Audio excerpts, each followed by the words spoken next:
Página 6. Antropología filosófica, por Bernard Groethuisen, 1931. Traducción de J. Rovira Armengol. Bernard Groethuisen, 1880-1946, berlinés que residió durante muchos años en París y escribió tanto en francés como en alemán, fue uno de los representantes más conspicuos del célebre movimiento diltheyano, que integró junto con Georg Mist, Joachim Bach y Eduard Spranger, entre otros, y que tanta influencia ha tenido en el pensamiento filosófico contemporáneo. Baste recordar al respecto las obras de Karl Jaspers y de Martin Heidegger. Groethuisen llevó a su pleno desarrollo las posibilidades del método propuesto por Dilthey, mediante una interpretación del modo en que los diversos tipos humanos alcanzan a percatarse de sí mismos en las varias esferas de la cultura, religión, economía, ciencia, arte, etc. No en vano la primera frase de la introducción de este libro afirma que el tema de toda antropología filosófica no es otro que el conócete a ti mismo. Dos son las obras más famosas de Groethuisen. Su monumental trabajo sobre el desarrollo de la conciencia burguesa en Francia durante el siglo XVIII, Die Entstehung der bürgerlichen Welt und Lebensanschauung in Frankreich, en 2 gruesos volúmenes, y esta antropología filosófica que como bien lo ha puntualizado uno de sus exégetas, es en rigor una historia de la conciencia histórico-antropológico occidental. Al incorporarse ahora a la biblioteca clásica y contemporánea seguimos el texto de la edición aparecida en 1951 en nuestra biblioteca filosófica, en el cual el propio autor introdujo importantes modificaciones con respecto a la edición original alemana, Philosophische Anthropologie, Oldenburg, München und Berlin, 1931. Capítulo 1. Introducción. Conócete a ti mismo, es el tema de toda antropología filosófica. Antropología filosófica es reflexión de sí mismo, un intento, siempre reiterado, del hombre para comprenderse a sí mismo. Ahora bien, reflexión de sí mismo puede interpretarse en dos sentidos, según que el hombre se detenga en lo vivido y se ponga a sí mismo para la exposición o se conviertan para él en problemas de conocimiento la vida y el mismo, según plantee la cuestión partiendo de la vida o del conocimiento. Mientras permanezca en el engranaje de la vida, le basta obtener claridad sobre su vida. Proporciona expresión a lo vivido. Habla por su propia experiencia de la vida y busca el sentido y significación de lo que ha vivido y experimentado. ¿A qué necesita, al principio, de acotaciones de conceptos, largas disquisiciones sobre lo que sea el hombre? Se entiende a sí mismo y se hace inteligible para los demás. Esto le basta. Corresponde a ese sector la inabarcable diversidad de manifestaciones del hombre sobre sí mismo y sobre los demás hombres, en que formula sus experiencias de la vida. Intenta contemplar la vida y estructurarla, forma ciertos conceptos de la vida en que se comprendan procesos vitales. Ciertas entonaciones de la vida adquieren representación, las que expresan una actitud genérica de conjunto con respecto al hombre y con respecto a la vida. Es este el sector que podría calificarse de sector de la filosofía de la vida. Pertenecen de algún modo a él todas las distintas manifestaciones en que el hombre interpreta su vida.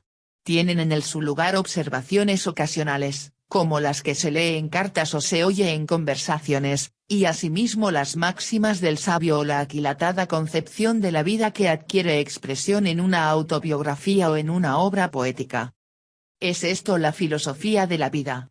Se hace ideas sobre la vida, busca fijar de algún modo el resultado, sus experiencias de la vida.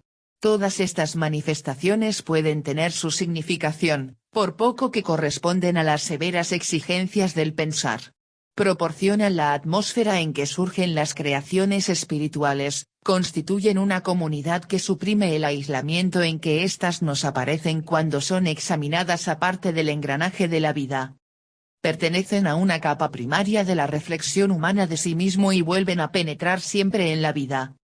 La vida y la reflexión de sí mismo se hallan aún en este punto en la más íntima relación. La filosofía de la vida es un hacerse consciente de la vida en la vida misma y se representa de nuevo como función dentro del engranaje de la vida.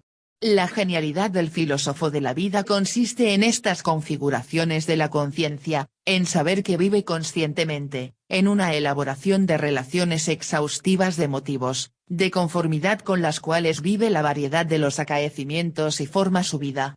Pero cualesquiera que sean en este caso sus disposiciones especiales, su tarea se representa siempre como consumación de algo que de algún modo se halla en ciernes en todo hombre, y repercute en la vida de los hombres, llevando a nuevos modos de conciencia, a nuevos actos de imprimir sentido, a nuevas posibilidades de configuración de la vida.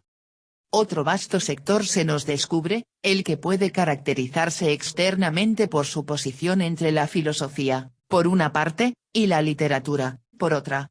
El filósofo de la vida crear una imagen del hombre.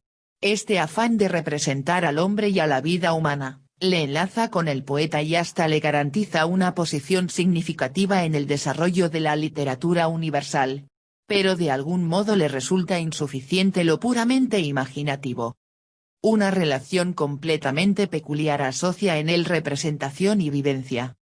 Pretende comprender su vida y la de los hombres mismos, su representación es siempre de algún modo una contestación a una pregunta, ¿quién soy yo?, que es propiamente la vida. Esto le convierte en filósofo. Pero toda su filosofía acaba refiriéndose siempre de nuevo solamente a esta forma, bajo la cual se ve él a sí mismo y a los hombres. Para él, esa filosofía existe solo en cuanto relacionada con la vida. Se trata en este caso de una literatura de alcance casi ilimitado. En las formas más distintas ha intentado el hombre interpretar su misma vida partiendo de sus vivencias.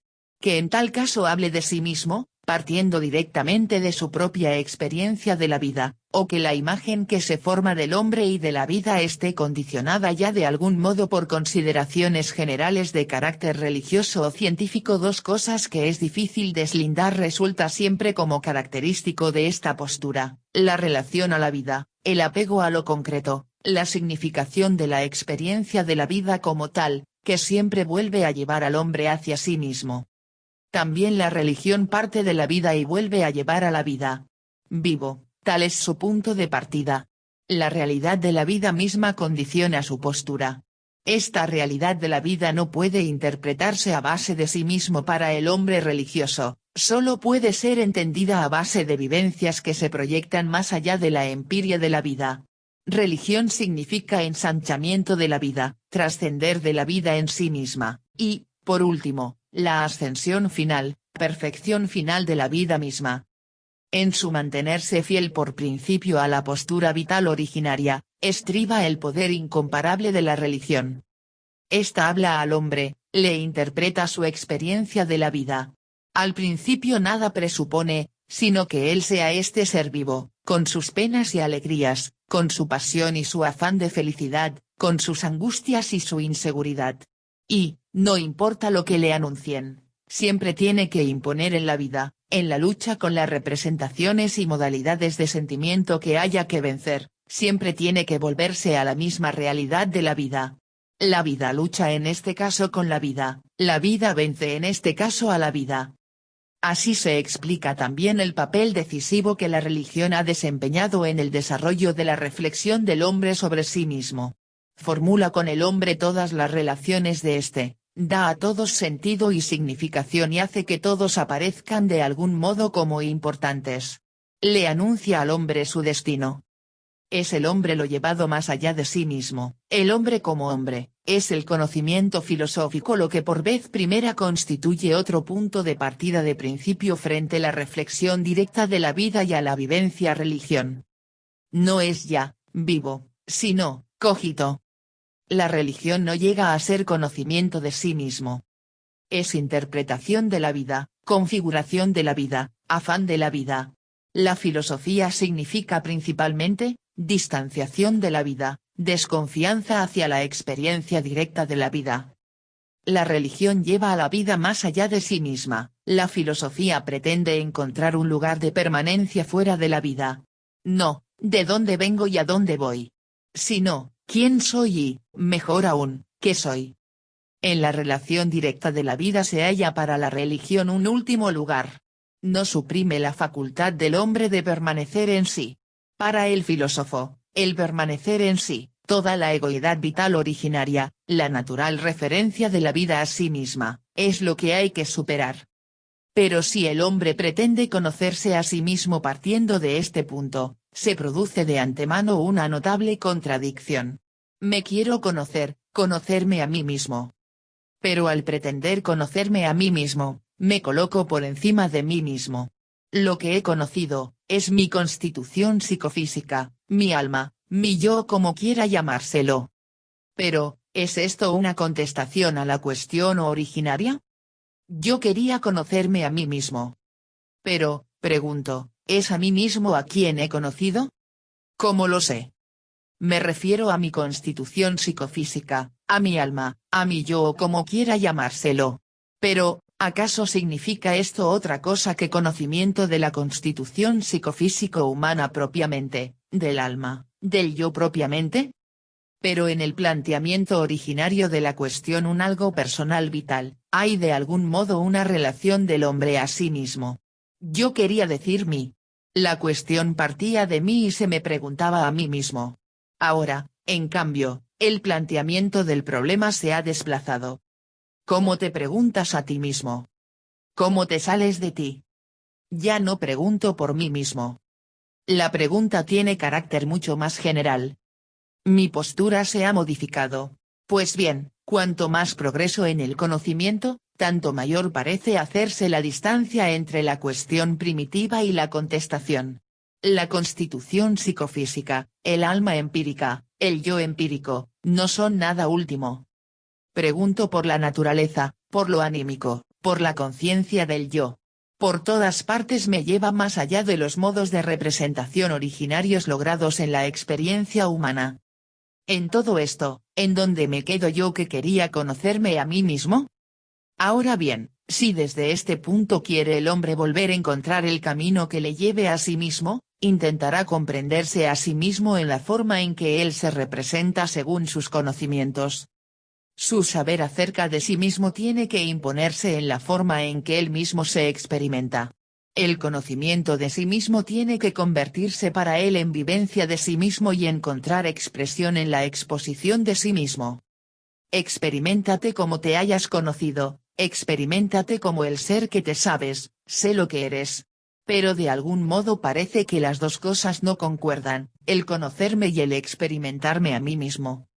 La egoidad originaria de toda vida, la significación personal que atribuyo a mi destino, el tipo en que me experimento personalmente, la diversidad de la vida tal como llega a cobrar significación en esta vida especial, por una parte, y la definición cognitiva de mi vida y de mí mismo, a la que me elevo en formas generales, por otra parte, no logran equilibrarse.